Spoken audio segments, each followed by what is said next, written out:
Hi everyone, this is Tea with Marie and Everything British. I'm Marie Hope, the owner of Tea with Marie, and I consider myself the expert on everything afternoon tea related. I've owned an English tea shop for 15 years, and I'm also a trained chef. So today anyway, I wanted to talk to you about tea sandwiches. It's summertime at the moment, and tea sandwiches are just so versatile to use for celebrations or picnics. So what exactly is a tea sandwich compared to a regular sandwich? Well, there's certain things that are specific, at least to tea sandwiches in England. It might vary a little bit in the United States, but definitely in England, almost always the sandwiches have the crusts cut off them. There's always small and delicate. They usually do not have too much filling in. It's not like a regular sandwich that has a lot of filling. It's sort of a couple of bites. And they can be served at so many different kinds of occasions. When I had my tea shop, we served tea sandwiches a lot for bridal showers, for baby showers, for birthdays, anniversaries, actually funerals, they work well for. And I've never ever had an event that people didn't love tea sandwiches. I've often heard, well, I don't think men would like tea sandwiches, but believe me, men like tea sandwiches. They just like a lot of them. So there's a number of different things that I'd like to show you today about tea sandwiches. First of all, I'm going to share my screen a little bit so that I can show you some pictures that I think would help in the explanation. So hold on 1 second. So here, I wanted to talk first of all about the different shapes that tea sandwiches can be arranged in. So this first picture here shows tea sandwiches that have been cut into quarters. So you're going to get 4 tea sandwiches out of a regular sandwich that is 2 pieces. These particular ones, there's a few things I like about this. So first of all, the tray. This is a perfect tray for tea sandwiches that you are taking somewhere. This is actually a disposable tray, but because it's black, you kind of have a nice combination color with the whites and the light color of the tea sandwiches. And as I say, it's disposable, so it's pretty handy for that kind of thing. But anyway, these are the tea sandwiches that are cut into quarters with the crust cut off. And the other thing I like about this one is that it has a garnish on, and I'm going to talk a little bit about that later. But if you can imagine that platter without the tomatoes, without the parsley on, it would be very plain looking. And a garnish just really, really helps with the presentation. Okay, another shape of tea sandwiches is a regular rectangle, and these can also be made into squares. One thing you'll see about this, I'd like to point out, is the plainness with them just being made on white bread. As you can see with the platter above, by using the different whole wheat and white bread, and it's nice also to use rye bread, because then you have the really dark color, they just show up nicely. And then here are the assorted shapes of tea sandwich. I mean, basically what you're doing here is using a cookie cutter to cut out the different shapes. Now, a lot of people like to do these like this. I find it very time consuming. And other things we'll find later is these are going to dry out really, really quickly. And although they look very attractive, I think there are better and easier ways to make a tray of tea sandwiches look attractive without having to go through all that trouble. But that's just my personal opinion. And then there are the open face tea sandwiches. These I think are sometimes good at a cocktail party. But once again, they're gonna dry out pretty quickly. And they're not that easy to eat. What I usually find is the pieces sort of fall off as you're trying to eat them. So as I say, another way to make tea sandwiches, oh, sorry, there's one last one here, which is the pinwheel. I like these actually. I always think they look very attractive, and these do actually stay pretty fresh. The important thing about these, they're usually made with 2 pieces of bread put side by side and joined in the middle, almost like with cement, with cream cheese or something that's very sticky like that. And then they're spread with the cream cheese, and then a topping is put on that, and then they're rolled. So you have a long sort of roll shape like this, and then you cut them into the pinwheels. Those are attractive, and as you can see here, compared to all the different shapes, it can be laid out nicely on a tray without there being too much plain space on the tray. So this is what I've always liked to do, is to use a pretty simple tea sandwich shape, which for me would usually be certainly in any party that I've catered, or the different how we used to serve them at the tea shop. We always used to serve them in the triangles and then use a really pretty garnish. So this top one is actually a tomato rose. And although it looks really complicated, it actually is not. And if you look online how to make tomato rose garnishes, you'll see quite easily how to do them.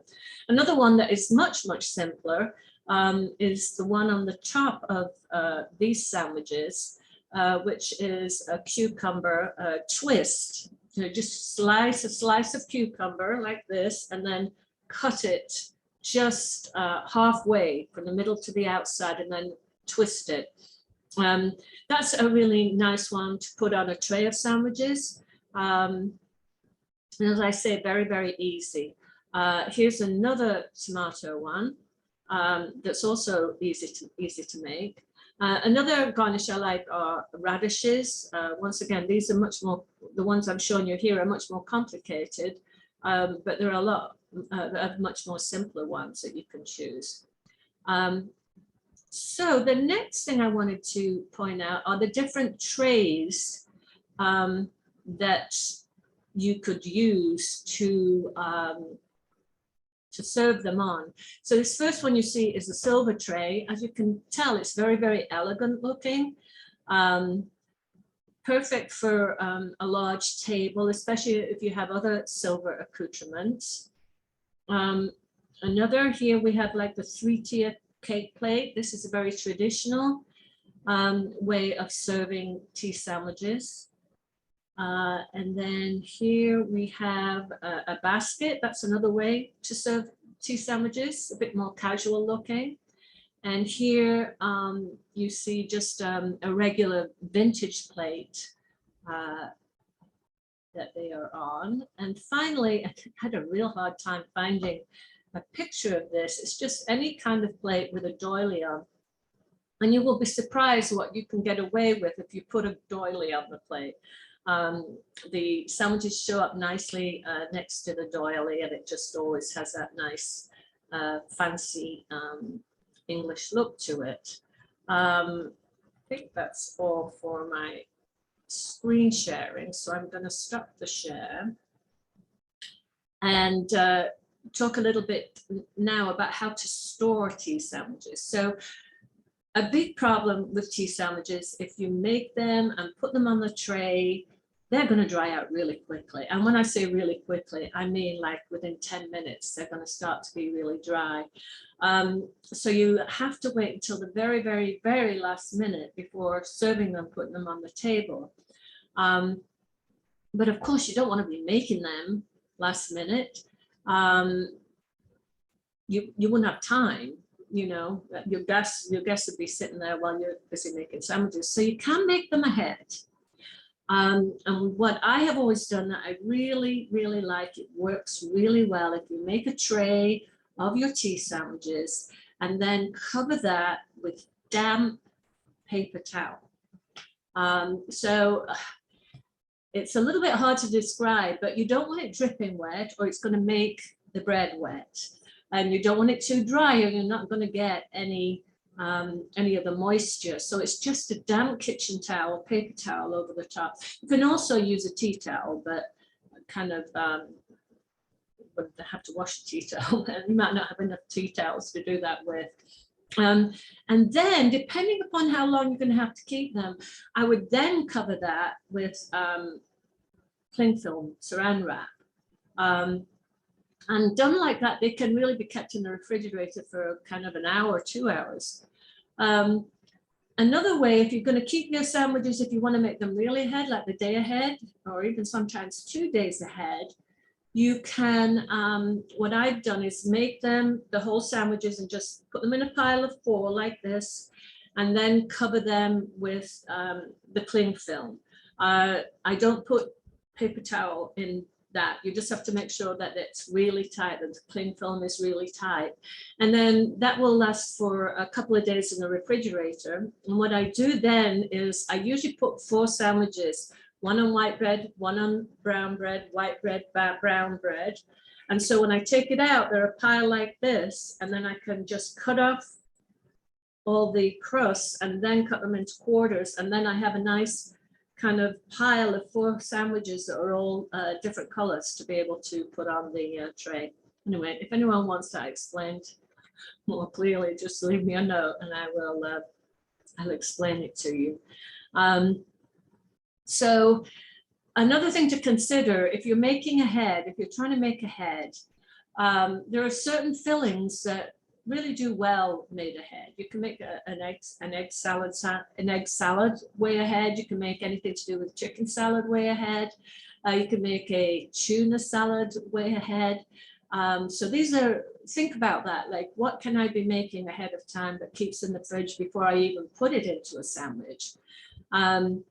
Now, another thing to consider when you're making fillings, I try never to make a filling that has sort of fruit in, fresh fruit in, for a tea sandwich. And one of the reasons is that the fruit's going to exude moisture and it's going to make your bread soggy. I use a lot dried fruit like raisins, cranberries, any kind of dried fruit. Mixes nicely with different kinds of salads.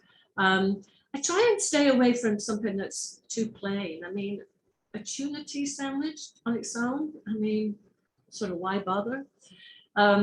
If I do a tuna sandwich, I'd usually do it with a slice of cucumber on, maybe with a cream cheese and caper on the bread before you put the tuna sandwich on. So anyway, just be thinking about how can I make this special? Now, if you're making sandwiches ahead, I'd be really careful with cucumber sandwiches. That's a favorite of people. People think about cucumber sandwiches with the crust cut off when they think about tea sandwiches. But if I'm doing cucumber, I really like to wait till the last minute for that, because that will go very, very soggy. The other thing, when you're choosing your fillings, you need to consider your guests. Often you will have people that don't eat meat, red meat. Often you have people that don't eat any kind of protein, they're vegans. So I try to put a selection. You know, I'll often have a roast beef with horseradish and watercress. These are some of the ones that I've always found are really popular. An egg salad, a cheese with chutney, as I say, a cucumber, just a plain cucumber. Chicken, we do a Thai chicken salad. So make sure that you're covering the bases of all kinds of tastes, and also that you've got color. So I wouldn't do a chicken salad and a tuna or salmon salad all on white bread. I mean, you're just going to have beige. Everything's going to be beige. So think of color. Like I like to do an egg salad because that's got a yellowish color to it. I often like to do something that maybe has a tomato in it. We do a smoked turkey breast with cranberry butter, so you've got the color of the cranberries there. So just consider that in terms of what it's going to look like on the table. I mean, the same with the garnish. I think that that's going to make everything look much more attractive for you. So I've covered a lot of aspects around tea sandwiches. There's probably a lot more to cover, but certainly if you have any questions, just write them in the comments. Also, if you visit our website, it's Tea with Marie, that's ITSTEAWITHMARIE.com, and you sign up for our newsletter, you will find you'll receive some complimentary tea sandwich recipes, some of the ones that we have served often, and they're very, very popular. So you can also follow me on Instagram, it's Tea with Marie, at It's Tea with Marie. Facebook, Tea with Marie chat. We have a group that we post different things relating to tea and to afternoon tea and to Britain. So once again, it's Marie Hope from Tea with Marie and Everything British, signing off. Bye-bye.